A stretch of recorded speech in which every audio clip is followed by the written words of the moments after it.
Review of Depp v. Heard. Amber and Johnny are incredibly depressing to watch. In 2019, Johnny Depp filed a defamation lawsuit against his ex-wife Amber Heard after she called herself a public figure representing domestic abuse in a Washington Post piece. The actor sued The Sun in the UK for libel in 2020 after the newspaper labeled him a wife-beater in print. The actor lost the case. The U.S. defamation trial took place in Virginia in 2022, and the jury determined that Heard had slandered Depp. It also found that Depp had slandered Heard in one instance, but the decision was generally seen as a win for Depp and a setback for his ex-wife. It was a sorry, gruesome spectacle that played out on social media, in no small part thanks to the decision of the judge to allow cameras in the courtroom. Channel 4 Seconds documentary Depp v. Heard is on hand to rehash it, remix it and serve it up again, under a thin veneer of commentary about how odd it was that a court case, which centered on whether domestic violence had taken place or not, proved to be catnip to a salivating audience. It is essentially a curated collage of courtroom footage, video and audio evidence, old press junket interviews with Depp and Heard, news reports and a torrent of YouTube and TikTok clips, alongside a running commentary from fans, amateur reporters, legal commentators and podcast hosts.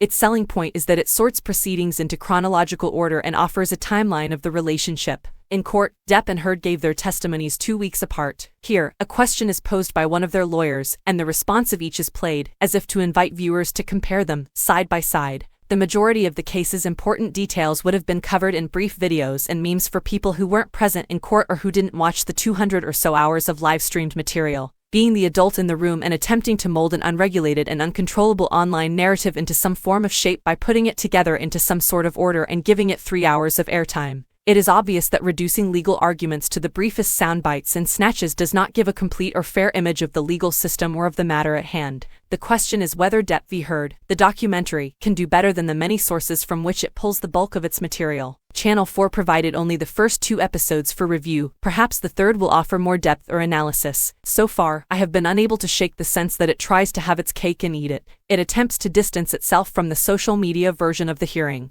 There are moments highlighted that remain jaw-dropping to this day, such as the cosmetics brand getting involved with a TikTok video, as if the evidence being heard was mere marketing fodder. The idea that the jury was instructed not to read about or engage with the case outside the courtroom is also absurd, given the ubiquity of the reporting and the circus of commentary around it. There is no narrator tying it all together, only the clips and the testimonies, plus the news footage and the podcasters. This suggests a neutrality that the program cannot deliver. It is only another way of repurposing the trial, in order to tell another version of the story. It pits Depp and Heard against each other in the court of public opinion again. By putting their testimonies side by side, surely it is asking viewers of this documentary to decide who it is that they believe. I found this to be profoundly depressing when the trial was taking place, and find it profoundly depressing now. Seeing people miming along to harrowing testimony on TikTok, whether you believe it or not, is bleak, and I was inclined to agree with the YouTuber here who calls it dystopian. I understand that the trial was a spectacle, and there was an enormous appetite for discussing and dissecting every single aspect of it.